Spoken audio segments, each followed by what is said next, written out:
Good morning, good afternoon, good evening, everyone. We will start in a few seconds, just letting the last people come online. All right, thank you very much for joining us in this UN 2.0 week session on reimagining education, digital and foresight for inclusive learning. My name is Oliver Liang. I'm head of the public and private services team at the International Labor Organization in Geneva, Switzerland. I'm also the education sector specialist and was recently involved with the Secretary General's office on the United Nations Secretary General's high-level panel on the teaching profession. And if you want to learn more about that, I'll put the link in the chat. We have a really exciting session today on how UN 2.0 can focus on education. We have colleagues coming from UNESCO, UNICEF, and ITU. I will introduce them in a second. Just to give a bit of context, UN 2.0 is the UN Secretary General's vision of a rejuvenated and modernized United Nations system for stronger results and greater SDG impact through changes in culture and using the quintet of change, which means using data, digital tools, innovation, foresight, and behavioral science, all to take us closer to the 2030 Sustainable Development Goals. So UN 2.0 is really about strengthening our expertise and our culture to build a UN system that can better support member states in the 21st century. This week kicked off on Monday with a high-level session setting out the SG's vision for change. There have been already a number of interesting sessions on food systems, on peace and resilience, and there will be some further ones this week, so I highly encourage you to attend those as well. And there are over 30 side events, and we're expecting over 30 presenters coming from various organizations. Maybe I'll just say a few words about how this session is going to go. We will have presentations by 3 colleagues from different organizations. After each session, there's also a possibility for asking questions, which you can do through the chat. Sorry, not through the chat, through the Q&A function, which is at the bottom of your screen. The Q&A function has a bit of a social media spin. You can also like questions that your colleagues are asking. And if those questions get a lot of likes, they sort of bump up to the top of the screen. So those are the questions that will most likely get attention from the panelists. So make sure to use that function. I should also let you know that this session is being recorded and that the recordings will be available on the UN 2.0 week YouTube playlist. And there will also be links to slides. So hold on a second, we're talking about digitalization. I'm getting an update notice from my computer, which is hopefully not going to happen. Hold on a second. There we go. We have an exciting panel today. We have Alex Wong, who is Senior Advisor, Strategic Engagement and Initiatives, and the GIGA co-lead, that's a great title, in the Executive Office of the International Telecommunication Union here in Geneva, Switzerland as well. Hello, Alex. We are joined also by Leotis Helen, who is an education manager at the Global Learning Innovation Hub at UNICEF. So welcome, Leotis. And also excited to have Maria Grazia Squicciarini. She's chief in the executive office at the social and human sciences sector at UNESCO, I'm assuming in Paris. So great to meet all of you, and I'm really looking forward to your presentations. You don't have to Google these people at all. You can also find more about their biographies in the link that you have when you registered for this session. Education and using digital tools in education is a really exciting topic. As I mentioned before, together with UNESCO and the Secretary General's office, we led a process following the Transforming Education Summit in 2022 on teaching and the teaching profession.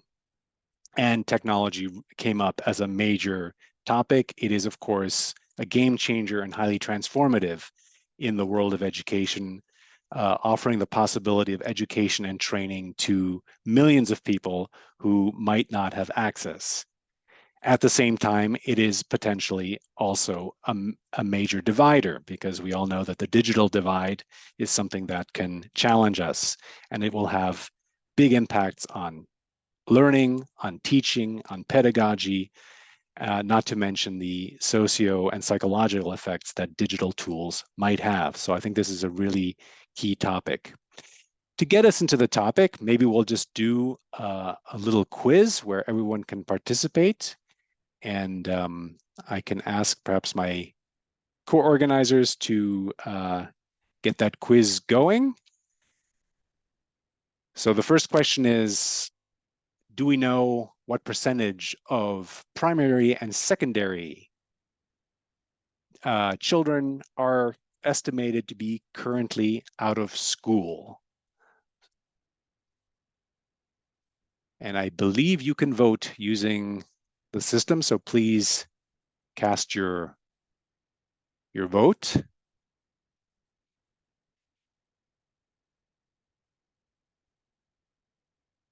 And we have a lot of people saying 36%. I'll have to ask for help on this one. The estimated number is around between 244 and 250 million, but I don't know what that means in percentage. That would be 16%, Oliver. 16%. Okay, so a pessimistic bunch here to think that it was up to 36%. It's actually gone down over the last few decades, but it is still, of course, an astronomically high number. Let's move to the second question. In which region are most children out of school?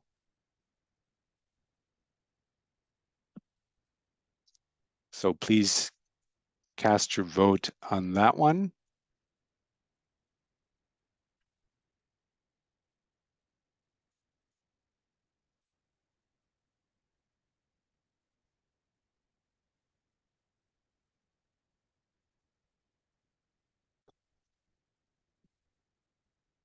Okay, so we have majority of people thinking it's Northern Africa and Western Asia, but in fact it is.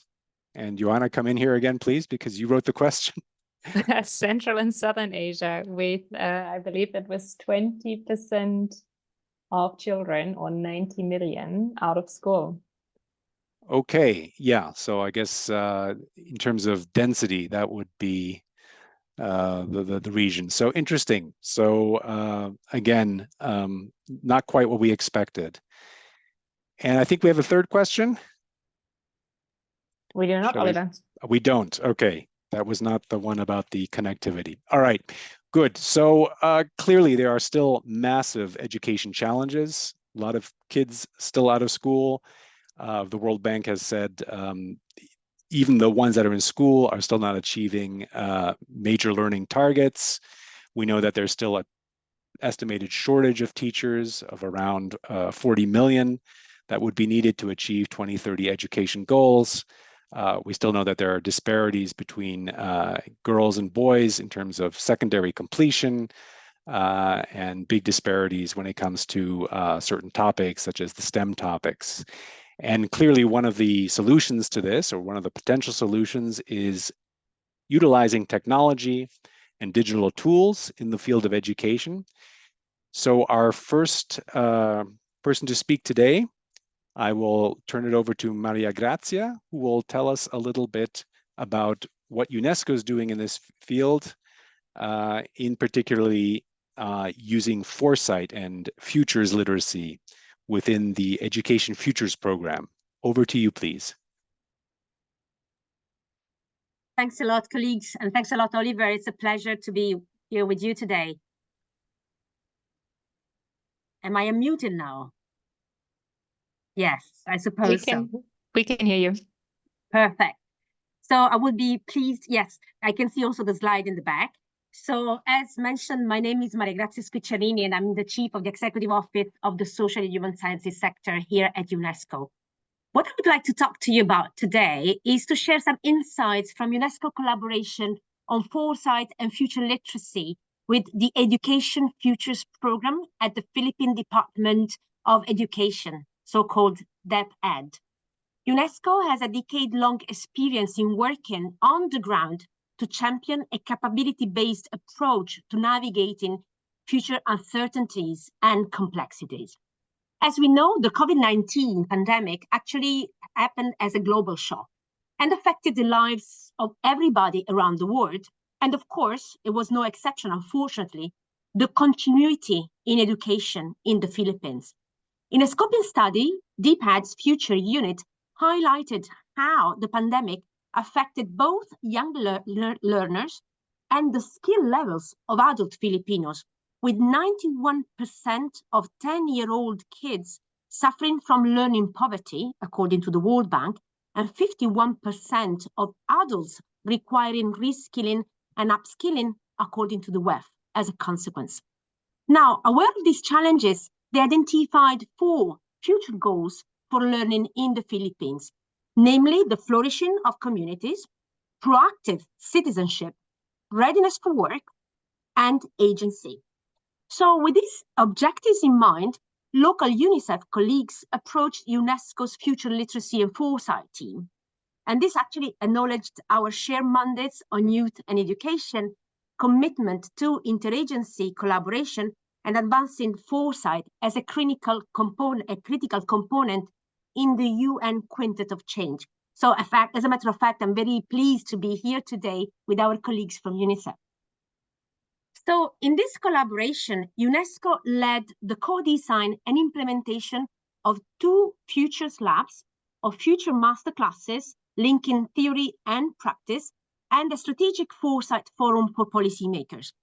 Our collaboration, as you can see from the slide, actually focused on the futures of learning and learning spaces, engaging more than 200 people across multi-generational and multi-stakeholder groups, really an inclusive design of these events, from students to indigenous activists and policymakers.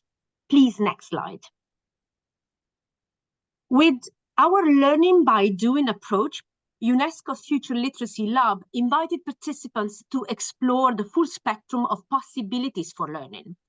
Through collective intelligence, these participants envisioned decentralized learning, personalized curricula, equitable access to technology, and that was mentioned already, and improved student mental health, and the bridging of artificial and human intelligence as key issues. These initiatives actually ultimately encouraged DepEd to initiate a project to integrate future thinking into their K-12 curricula and to establish a unit to build anticipatory policymaking skills at the regional level. Of course, for us, this is really a critical initial outcome that has immense long-term potential for the Philippines and the educational system at large. This is in brief to convey how UNESCO capabilities-based approach to futures can be beneficial not only to education as a topic, but also to the major complexities that everybody is facing today. Thank you. Back to you. Thank you very much, Maria Grazia. That's fascinating. This idea of training or building capacity on future forecasting. Can you tell us a little bit about how UNESCO has done this, has built its own capacity on future capabilities? And how do you think such competences could be put to the service of the rest of us here in the UN system? Absolutely. Here at UNESCO, we do believe that the time has come to use the future to rethink and perhaps improve the present. So developing futures capabilities gives us innovative ways to address what are the contemporary challenges and to create also novel knowledge to enrich our work with policymakers and civil society and other stakeholders. It is also very important to support our efforts to bring different communities together to deepen understanding and build more inclusive, peaceful, and resilient societies. So the way we do this at UNESCO is really to develop and deploy future research and capability building for member states, the private and the public sector, and also civil society, as a matter of fact.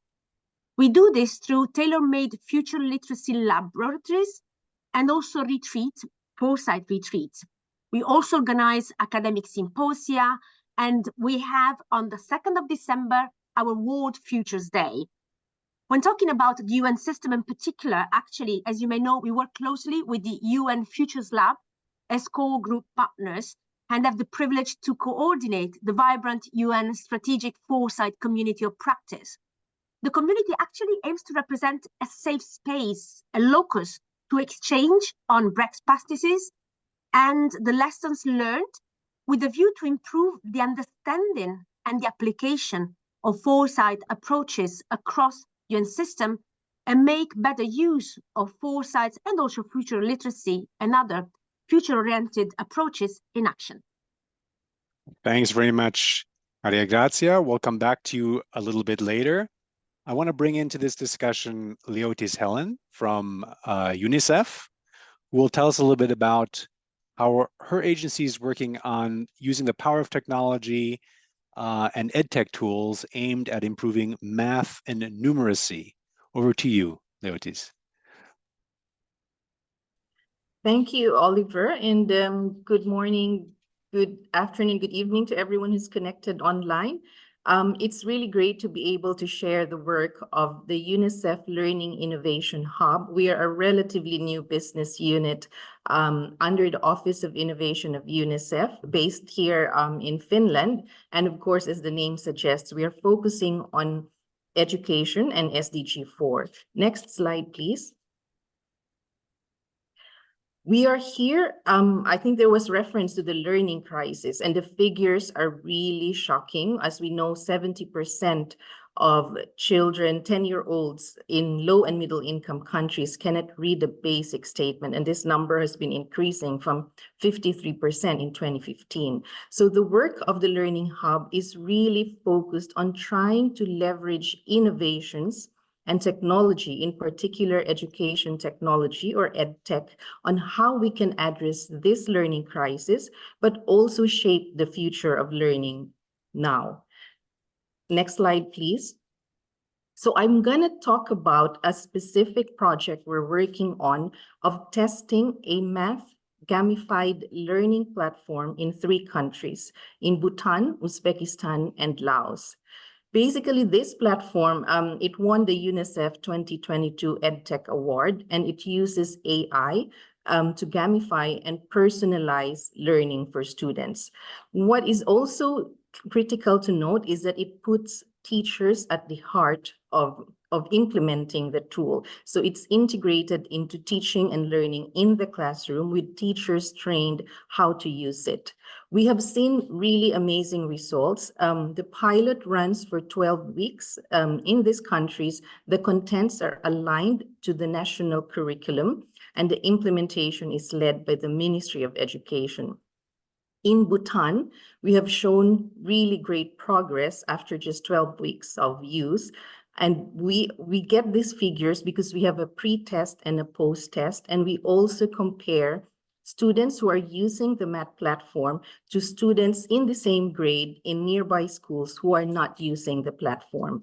So in Bhutan, we saw a 40% increase in mathematics skills of children who are using the platform compared to those who are not, and a 45.7% improvement in arithmetic fluency compared to the control group. So kids are using the platform in the class.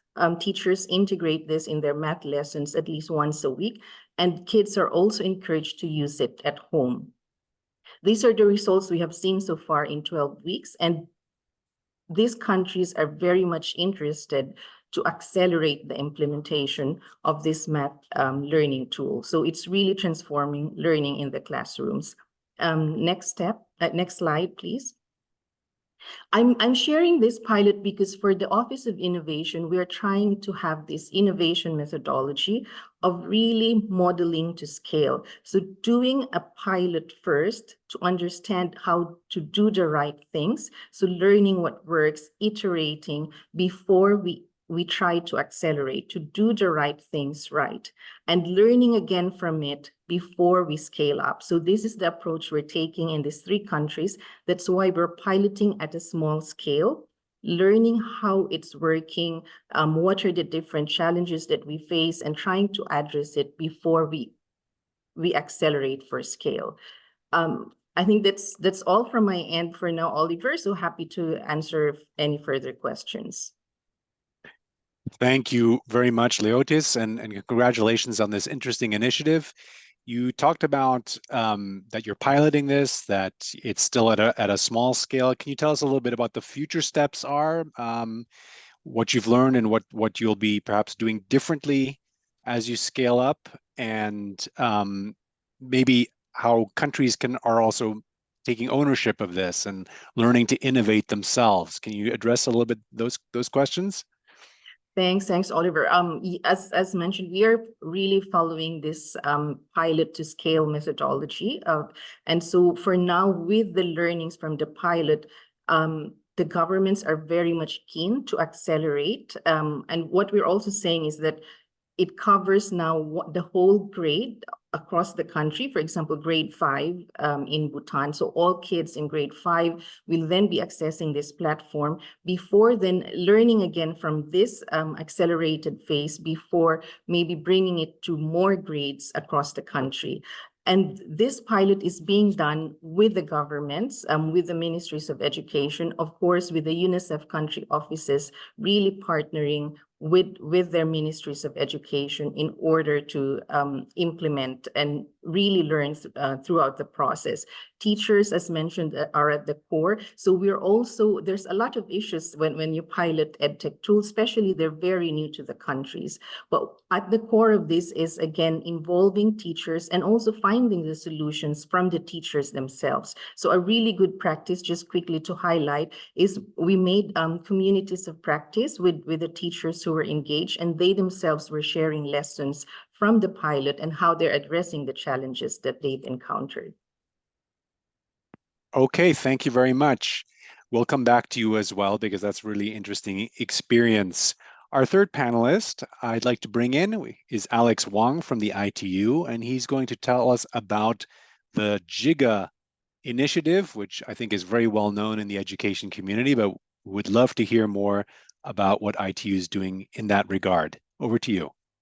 All right, thanks, Oliver. Unlike my fellow panelists and moderator, ITU is the smallest, I think, UN agency of the 4 of us, but we're the oldest, founded in 1865. So I always want to start with just a reminder of who the ITU is, the International Telecommunication Union, and our mission is to connect the world. So I wanted to start by just reminding everybody, I think I'm preaching to the converters here in this audience. I'm focusing on the digital quintet and sharing some of the outcomes of work we did last year. We were proud to partner with UNDP and convene the SDG Digital event that took place during the UN General Assembly. And the key highlights from that and the report that we published, the Acceleration Agenda, was the fact that out of the roughly 70% indicators for all the SDGs, around 70% have a flavor of digital, where if we can really get digital going, we can speed up acceleration of those indicators. We also looked at, of course, the emerging technologies that everybody's aware of, Gen AI, 5G, et cetera, and discussed how important they have as a role to accelerate SDGs, but also how we have to be careful. That's an obvious statement. It's a teaser for you to look at the report. And of course, finally, we need to really have partnerships. That's the only way we're really going to advance. So let's go to the next slide. So now I will turn to GIGA, or GIGA. I guess you could pronounce it the way you want. Since this session is about reimagining education, let's reimagine what could happen if every school is connected to the internet. And that is the GIGA's mission. GIGA mission is a project that we launched together with UNICEF, ITU and UNICEF in 2019 to connect every school to the world and the internet. And that's because right now, roughly half of the 6 million schools in the world, we think there's around 6 million schools in the world, around half are not connected. And that translates to roughly 500 million students who don't have access to the internet. So this to take advantage of all these examples we just saw in the previous presentations, you have to first have digital connectivity. So we wanted to create a very laser-focused project that would focus specifically on connecting every school.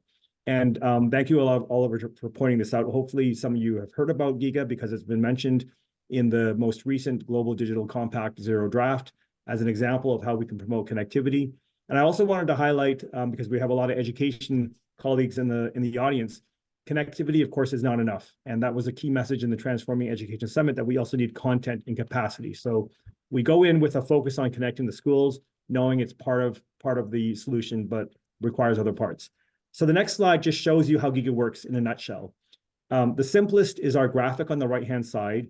This is Sierra Leone, where we map every school using a dot.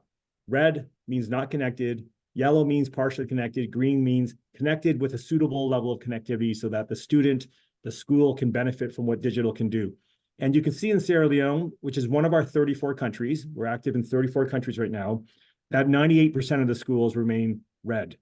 And basically our mission in GIGA is to map every school, show where they are, show if they're connected or not, figure out how can they best be connected, what's the best technological solution, create with partnerships and with the government, financing models, contracting models, to eventually try to turn every dot green. So that in a nutshell is what GIGA is trying to do. A lot more detail, of course, that you can read about on our website. I'll stop there, Oliver, just to respect our time limitation. Thanks. Thanks a lot, Alex, and thanks for teaching me how to pronounce the name of the project, GIGA. Can you tell us a little bit? I mean, this has been going on now already for a number of years. What are some of the key challenges you're facing, and you know, what do you think you'll have to address as you try to scale up?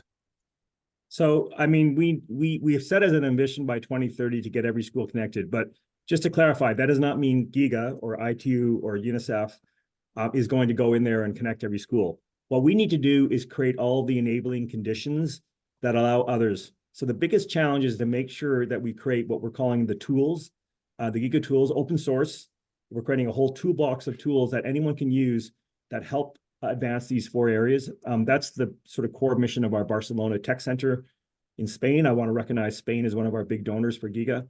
And the second element is capacity building, because we also need to make sure that whether it's the teacher or the schools or the ICT connectivity person in the Ministry of Education, that they understand how to use connectivity, how to actually make the connectivity happen. So with that, we're actually building a new center, the GIGA Global Center in Geneva, supported also by the Swiss government, where we're going to really, in particular, focus on creating a learning hub where we can develop the capacity building materials so that we can actually impart the skills and knowledge that's needed to make the model work. Okay, great. Thanks a lot. We'll have a chance to interact a little bit with the panelists, so I can perhaps ask them to come in with some of these questions. A number of you have mentioned artificial intelligence. Artificial intelligence, of course, is causing a lot of excitement these days. ILO just yesterday had a webinar about the people behind artificial intelligence. We think it's all computers, but there's actually a big labor force, often in developing countries, that does a lot of the checking and the shaping around AI. So it's quite interesting. And that of course raises some ethical issues. So one question that people have asked is, you know, how are the various agencies taking into account some of the ethical dimensions of not only AI, but digital technologies in general? The fact that accessibility, of course, there's big divides about that it might be favoring learners in urban centers and creating less privilege, even more for those in less connected centers, affordability, sustainability, and these issues. Maybe some of the and perhaps another important one is also control and sovereignty over education content, right? Because we know that a lot of this content sometimes is still produced mostly by Western companies. I'll let the first person who has an answer to this. I know it's a tough question, but I see Maria Grazia raising her hand. Please come in. Yeah, I mean, if you talk about artificial intelligence, it's really talking about a topic that is very dear to UNESCO and also to ITU. I'm actually coming back right now from the G20 in Brazil, where we have been discussing, in addition and in relation to what the work of UNESCO has been since 2019, as a matter of fact, that led to the adoption by our 193 member states of the recommendation on the ethics of artificial intelligence. Now, that recommendation is now being implemented in many countries around the world. For the moment, we have about 6 countries that are going through what we call the RAM.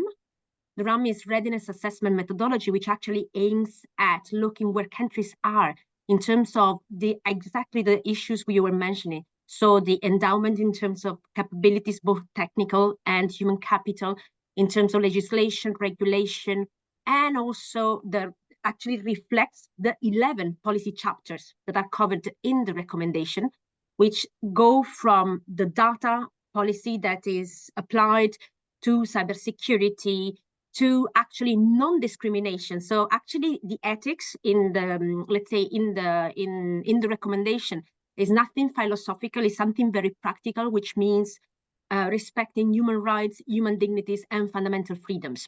So this is the work we have been doing, and we also have developed, as asked by our member states, a tool which is called Ethical Impact Assessment. And the idea is actually to check on what comes out of the funnel, because there is this mantra that is typically said that is like, by the time it starts, you cannot really check what artificial intelligence does. And I mean, me as one ex-researcher in artificial intelligence as well, I can tell you that that's not actually accurate, and there are a lot of things that can be done. And one characteristic that the key to that is human capital. So back to education, back to skill endowment, back to upskilling and reskilling, but also and especially awareness about the ethical concerns, because many of the programmers are not really aware of how discriminatory the data they use to train the algorithms are. And therefore, of course, they cannot foresee what might come out of the funnel in terms of discrimination against people of a certain race or simply gender or other characteristics. And this is just one of the examples. And another thing that is very important, and I'll close it here very quickly, is that there is always a concern about sustainability that underpins the recommendation. The idea being that we are not alone on this planet and would like this planet to continue because there is no planet B. Back to you. Thank you. An important point. And we're learning more and more about the enormous energy consumption that things like generative AI cause. Go over to you, Alex, if you want to address some of these ethical and humanist questions around technology, please. Well, I mean, we'll stay on AI and generative AI on purpose, because that's a hot topic. It's a key part of the Global Digital Compact. It's also for the ITU. We have our upcoming AI for Good conference in about a month's time in Geneva. Hopefully some of you will be there, and it's really going to be this great opportunity to intersect the private sector, the innovators with the policymakers. I'll draw on some of the views that came out of our SDG digital acceleration work last year. Of course, everyone knows that data sets need to be unbiased, and there's a strong bias to the Western or the developed countries, so we're all aware of that. It also, some of the key points that we're making that are really relevant for ITU is that the regulatory frameworks right now are still very patchy, and they're not consistent country by country. So there really is a need for a bit of more of a globalized or a harmonized approach so that actors can react properly to a coordinated framework. It also re-highlights cybersecurity, which is another core function and focus of just the digital infrastructure, because now with the AI as it works, the exposures of cybersecurity are really important. And then I'll just make a final comment, which is which others might build on, is this idea of transparency. We also promote that some of these algorithms need to be more transparent on how the conclusions are being reached, because there could be a lot of bias being built into the programming. Anyhow, I would just maybe end. I mean, the emerging technologies is, of course, the whole focus of the UN system, the Summit of the Future, that's taking place in September. We're planning to convene another SDG Digital focused on the futures. It is things like the emerging tech, not just generative AI, but space, another new frontier that's causing lots of opportunities, but also lots of challenges. So I think it's an exciting year for the system overall, and very relevant for us to be discussing the UN 2.0 right now. Thank you. Thank you. Leotis, do you want to add anything on this particular issue? Yeah, I wanted to share as well, because the work we're doing around this, because of course, many countries, ministries of education are really asking about AI, generative AI in particular. But in general, the work of the Learning Hub, we're developing this EdTech for Good curation framework. And it's about whether it's AI-powered EdTech tool or not, but or other frontier technology. But what we're saying is that there has to be these principles that we need to follow. And this was mentioned by the other panelists. It has to be safe for children, including, of course, the data safety, but there has to be impact of evidence. When you introduce technology to children, there has to be an impact already on how they're learning, or particularly on their learning outcomes, and it's designed for children. It's designed for the best interest of children, and of course that it's scalable. The cost is one of the big issues when it comes to EdTech in education. And the other one is that it's inclusive and doesn't leave anyone behind, because the digital divide is widening. What we're trying to really look as well is that how we're bringing these tools to kids who won't otherwise have access to it. Thank you very much. I know that there are many other questions in the Q&A. Some of them are very specific and technical, so I would encourage those of you to get answers to those, if it's all right with the panelists, to reach out to the respective organizations, look at their websites, and I'm sure you'll get a lot more information that way. I want to turn this discussion maybe to something a little bit more practical and internal to our dear agencies. Alex mentioned that he's the oldest agency in the system. We're also an old agency, over 100 years old, which is great, gives us a lot of heritage, but it also means that we can be sometimes very, very bureaucratic and sometimes difficult to move the culture. And all of you have spoken about, very exciting initiatives that are driven based on technology, based on new ideas, based on innovation. Can you tell us a little bit, and I'll ask you to be brief because we're a bit running against time. How have you been able to survive? How have you been able to push innovation within your respective organizations? And I don't have a particular order, but maybe we start again with you, Maria Grazia. With pleasure. Actually, innovation here happens by design. So as a matter of fact, by the time we talk about future literacy and foresight, our work is actually sitting within a broader program, which is called the Management of the Social Transformation, as an acronym is MOST. Now, MOST work with member states and civil society, not only to strengthen, but also to improve the research policy nexus, and also to try and close the gap and get these a constituency closer, that is academia on the one hand, and transformative action on the other hand. So our teams work behind silos and try to strengthen and leverage interdisciplinarity and further our collective potential to be innovative. So for instance, our UNESCO's Bureau of Strategic Planning now is setting up a foresight unit that aims to further integrate the practices across UNESCO itself, exploring ways to improve planning and the preparation of programming at the institutional level. Also, what we do, our headquarter team actually works actively with our field and regional offices to develop future thinking skills. This, of course, may take many forms. One of them is organizing information sessions and virtual training on designing tools, on the approaches, co-designing in-person future literacy and foresight activities on many priority areas. These include, for instance, just to give you a bit of a taste, social inequalities, because we saw that the approaches used in the past are not really working in addressing these issues. Of course, education, which is the topic of today, emerging technologies, which I referred to before, and last but not least, for instance, climate change. Now, these actions give countries' offices a range of new skills, basically, that can then help enhance the value added of UNESCO collaboration on the ground and with several stakeholders. Now, let me add just one last important detail, that seeing the impact of futures work takes time.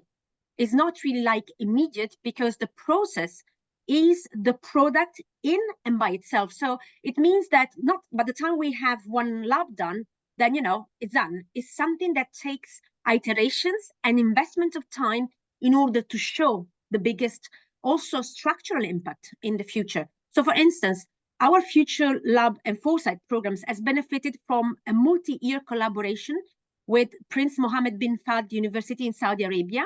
And this has supported our organization in 3 symposia with leading researchers and practitioners, and led to the establishment of a chair, the publication of Future Literacy Lab Toolkit, and actually a master course with for students that actually tries to endow the next generation of future thinkers. So it's really a dynamic and structural approach. That sounds very fascinating. And this idea of giving it time. Yes, you can't change things in the UN system overnight. So really investing in the culture, that's really important. Thank you. Maybe over to Tuliotis, you want to tell us a little bit how UNICEF is promoting this culture of change, especially of innovation? Yeah, thanks, Oliver. And I couldn't fully agree more with Maria Grazia, but basically it takes time. But with UNICEF, with having the Office of Innovation also really speaks to the point of prioritizing innovation in the organization. For us, innovative approaches and methodologies are integrated in the work that we're doing, from really human-centered design to future studies. And because we're focusing on tech, the lean startup approaches as well. And the idea is also to really help build and upscale the capacities in our different offices across the world. That's why we're working with our UNICEF country offices in this area, in education, and also working together with other agencies to kind of leverage the expertise that other agencies have around this area.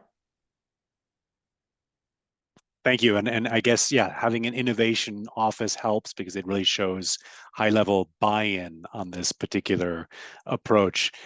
Alex, can you tell us a little bit about how your old agency has been able to sustain innovation? Yeah, thanks, Oliver. And actually, I'm going to say something that is the boring sort of partnerships, but I'll explain why. I mean, we have many in the audience who probably are familiar or are in the UN system. We have also, I'm sure, colleagues from civil society and private sector. So, you know, in the private sector, innovation gets rewarded because people buy your product, your stock prices goes up, you get a bonus, everybody's happy.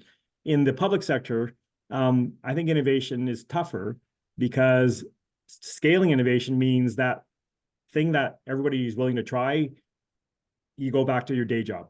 So I think for us, when I say partnerships, it's because I think our donors or funders like to see partnerships because they like to see agencies or organizations working together. Because in doing so, you're taking advantage of the complementary strengths of each organization.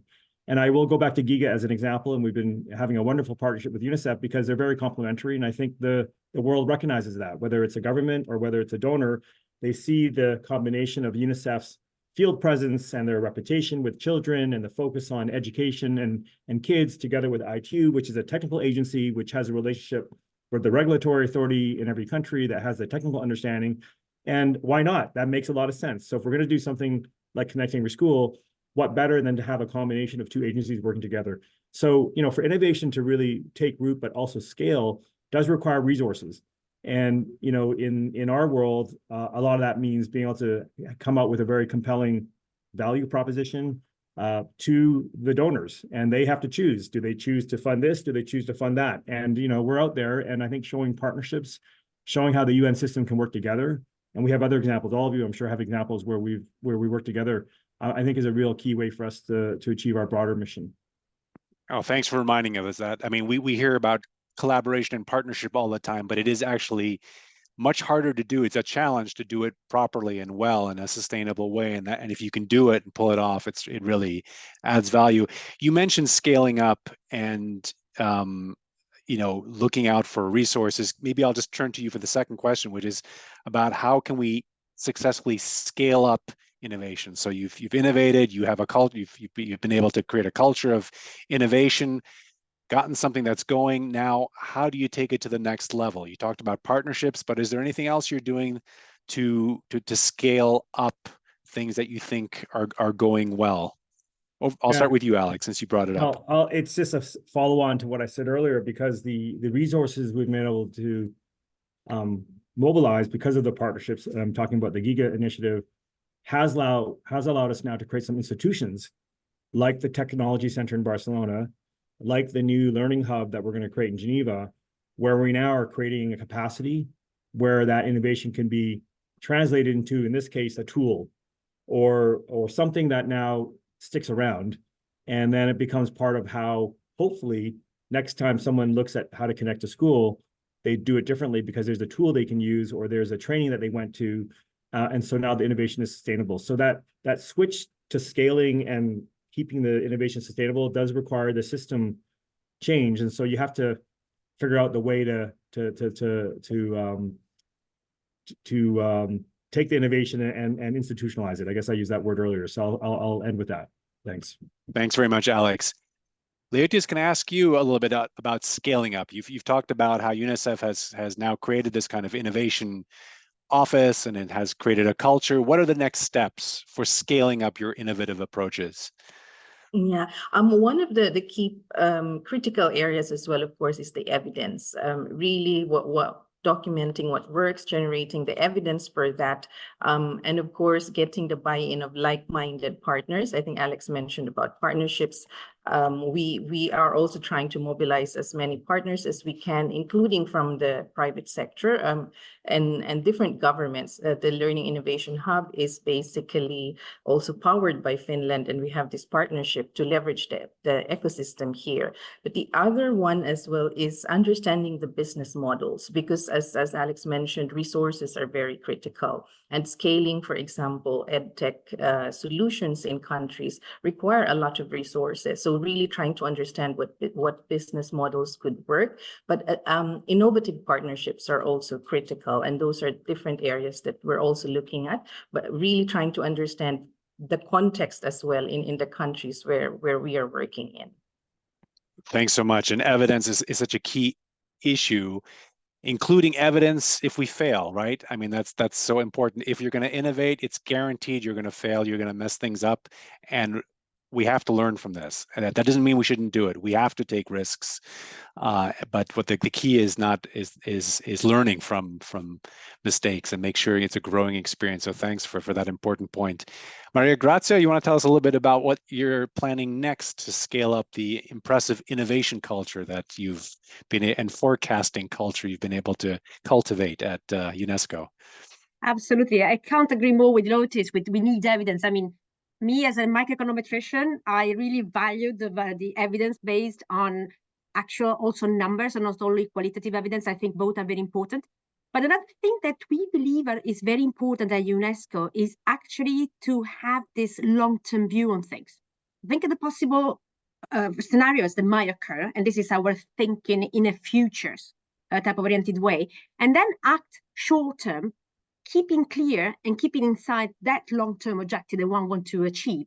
So, and this, of course, then has to be pursued through capacity building collaboration and also taking train-the-trainer approaches where participants of future literacy and foresight activities are able then to progress towards becoming futures facilitators of the very activities. Actually, there was a question on the chat about the appetite also from policymakers for foresight and future literacy. Actually, there is a lot. We receive more and more requests because we have seen there is plenty of evidence that the way in which we have envisaged solution in the past has not really worked. So this actually, the approach that we propose at UNESCO is to embed the capability all the way from the community organization to the ministries of government to advance the potential for innovation on a systematic and system level. So evidently, I mean, to scale successful innovations, it is very key to have the right people around the table, so to speak. So the kind of partnerships and the way you work with them. And also having the right resources. I mean, let's not fake it. You cannot be ambitious without having the right endowment in the back. And of course, having the way, the network and the expertise that are required to scale up. We believe actually that UN is uniquely positioned to drive forward this change. And this is why we are already working towards and through the various communities of practices that are enabled by the OSG. Now, in the same way, of course, we have to work at home. We have to walk the talk ourselves. And this is why we support developing this cultural change within UNESCO in occasions like the one I mentioned before, the World Futures Day, but not only, through really empowering and upskilling type of programs that are for us in the social human sciences sector, but also for our colleagues in education, in culture, in natural sciences, communication, and information sectors. And this is really to create a space for greater knowledge exchange and collaboration, and providing the teams the opportunity to showcase and test the approaches. So really to have hands-on abilities to take it to the different programs. An element that is key in all this is the engagement and the role of senior leaders, which cannot be overlooked. So as in other contexts, senior leaders in multilateral organizations can and should take the role of working both horizontally and vertically to then create this endogenous buy-in across teams and championing interdisciplinarities, because otherwise it's very difficult to reach a transformative potential of this type of capability-based approach. So we need really to mobilize each time with the right leadership, also the engagement, organize the communities, and communicate the strategic benefits. So be able to make it visible and actionable what we can do. And this, of course, actually is also a way of then, in such a way, democratizing and disseminating what is the future literacy and foresight skills and human capital, and the approach that we can use for that. Great, thank you very much. Aside from the innovation, which is already incredible, it's also incredible that you've all been so succinct and to the point that we actually have a few minutes left to get into some other questions. I'm looking at the Q&A, and thank you everyone for asking some very excellent questions. But there was one question about governance, which I thought was quite interesting. Innovation comes from strong people. It comes from leaders. It comes from people within the agencies that are willing to take risks, that have a vision. But we all know that we also have constituents and mandates. In many cases, it's governments, of course. In the case of the ILO, it can also include unions and employers' organizations, civil society, all who also want to, of course, have their voice and make sure that what the UN does responds to real social needs, and that also has a democratic element. Could maybe I ask the speakers just to reflect on this question very, very briefly? We have just a short time left. Is there anything that you can think of in your organization that also deals with that particular issue about driving innovation? Maria Grazia, I see you nodding, so I'm assuming that means you might have already an answer in your head, but if you can be very to the point as you have been already. Thank you. I didn't want to, to preempt the other, but indeed, coordination is non-trivial, but is needed and is the way to go. So as I mentioned before, I think for the governance of this mechanism is to have the right leaders, or to, let's say, empower the leaders and make them feel the ownership of what is done, and then engage the right stakeholders around the table. And actually, I think one element that we haven't really mentioned so far is the so-called snowball effect. That is, you don't need to demonstrate usefulness in total, because it's very difficult, especially when it is a program that aims at structurally changing a dynamic. But having this snowball effect, having a demonstration effect, then it's really powerful to engage the relevant stakeholders and make them work towards the objective that you set. So from that point of view, I think the value of having results, tangible results, is key in these dynamics. Okay, that sells itself. Absolutely. Alex, over to you on governance.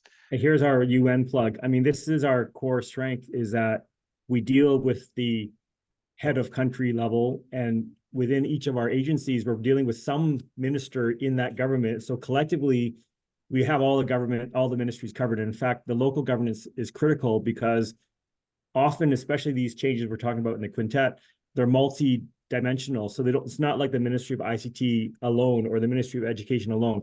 So this should be a strength of the UN system. And I talked about partnerships earlier. That's also because when we partner, you automatically have probably at least two ministries that are on board. For GIGA, it's education and the ICT and the regulatory authority. So I think the local governance is complex, but also is one of the strengths that the UN system brings because of each of our areas of focus. Absolutely, yeah. And yeah, as ILO, I have to say, think about the unions and the employers associations as well. Private sector, of course, plays a huge role here as well. Leotis, over to you. Any last thoughts about Yeah, governments and these I issues. wanted to echo Alex's point about multi-sectoral coordination, because that's really very critical, but also bringing as many voices as possible into that discussion.